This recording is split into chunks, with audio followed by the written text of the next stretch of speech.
ガラス植えをします。ガラス植えといっても、もうちょっと大きな幅で言うと、穴なしの器に植える時の植え方をお伝えします。で、今夏で暑いので、ガラスで植えると涼しいですよっていう提案なんですけど、穴なしの器に植える時は、なるべく土をたくさん落とせる植物を選んだ方がいいです。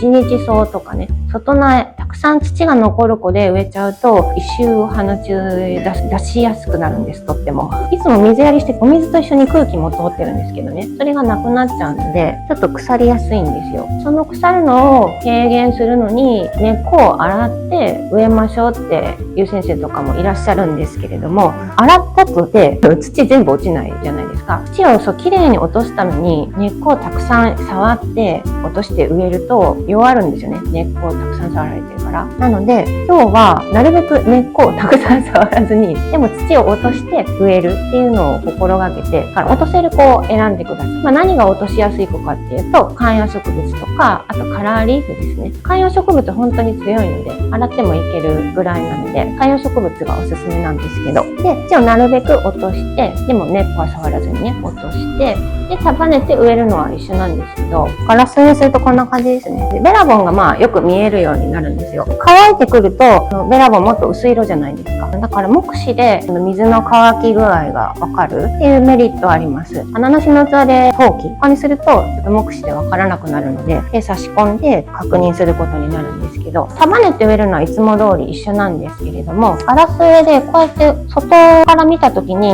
根っこが見えてると、ちょっとってなるんですよ。隠したいってなる。綺麗にしたいってなるので、植える時に、ちょっと根っこをチェック、見えてないかなってチェックしながら植えていけるといいかな。ベラボンじゃなくて、ここに土とかが混ざってると多分気になってくるから、そういう意味でも、じゃあなるべく落とすと綺麗なガラスの仕上がりになります。植える時に、いつもは乾いたベラボンで植えるじゃないですか。今日は初めに濡らして水を含ませて、それを使って植えます。で、それには理由があって、乾いたベラボンで植える時も、なるべく器の中がぎゅうぎゅうになるように植えてねって言ってるんですけど、ベラボンって、水を含むと、ベラボンのメーカーさんは約 1.5 倍に膨らむんだそうです。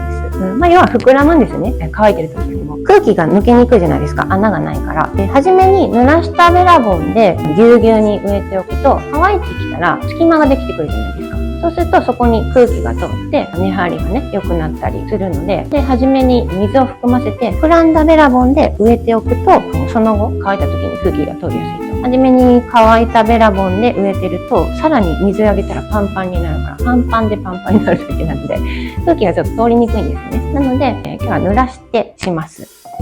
こんなバケツたくさんあるので、これにベラボンを入れて、水をジャーって入れると簡単です。水入ってるバケツに入れるとちょっとボーバー浮いてきて大変なので。で、5分ぐらいつけたら、しっかり吸うので、5分、15分ぐらいかな。ぎゅーっと絞って、で、植えるという風にします。で、水やりは乾いてきたらあげる。で、どのぐらい乾いてきたらあげますかとか聞かれるんですけど、皆さん使う植物によって根っこの深さ違うじゃないですか。例えば、これ植えました。根っこ、ここぐらいまでです。ここぐらいまで乾いてきたらあげ抜きかなっていう感じです。浅い子でもすごい水持ちのいい子だとちょっと切り気味でもいけるし、お水の切り方はですね、ちょっと抱えて、ザーっとひっくり返しちゃダメ。傾けて。ガラス植えとか穴なしの器に植えるときはご自身で抱えられるぐらいの大きさにするといいかな。ちっちゃいとちょっとデザインしにくいし、そう言って大きすぎるとちょっと水切るときに切りにくいので、アンスリウム使う人いる。アンスはですね、葉っぱ1本につき花芽が1個ついてるんですよ。シクラメンもそうですけど、葉っぱの数と花芽一緒みたいによく言われるんですけど、ただね、アンスって葉っぱが多いんですよね。こうやって切りたくなるんですよ。切って全然いいんですけど、ただこの葉っぱの付け根の方に花芽が控えてるので、地際で切ると花芽も切っちゃうことになるので、葉っぱ切るときはちょっと 2,3 センチ残したところで切ってあげてください。では始めましょう。この根っここんぐらいしかない。数少ない根っこを減らさないように気をつけて。バランスですかね。ちょっと遠くから見てみて。アンスの首、ここですね。こんな感じ。終わったら。で、ここ。無理。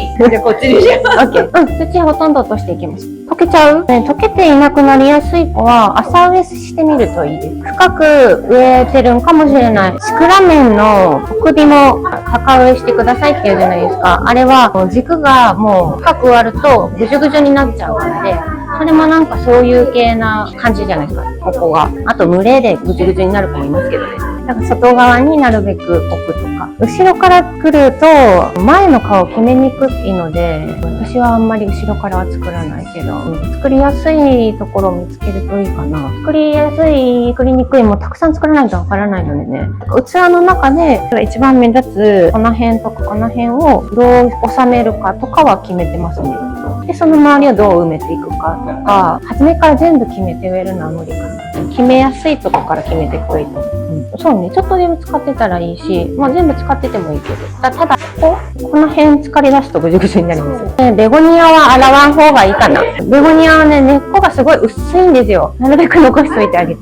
シダはまあ根っこついてきたら大丈夫だけど、お水大好きな子なので、アジサイと一緒ですね。根っこなるべく減らさない方がいいです。シダがダメになりやすいのは根っこ減らすからですね。水吸い上げれなくなって。だから、なるべく向こうで根鉢に水を当てながらギュギュギュッ絞ってこす、土だけ落として根っこ残したらいけるかな。分けれる子もいると思います。結構首太いので。ちっちゃ。アンスとコチョウラン入れる声に、ちょっと根鉢占領しますね。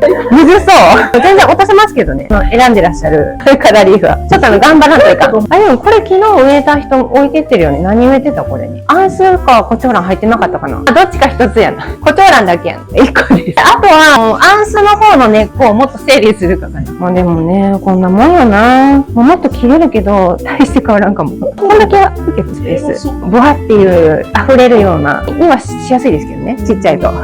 根鉢との戦いです。これだったら小さいですよね。なんか一緒ぐらいじゃない？一緒ぐらい？どっちもむずいな。深く植えちゃうと、この辺ぐじゅぐじゅになる。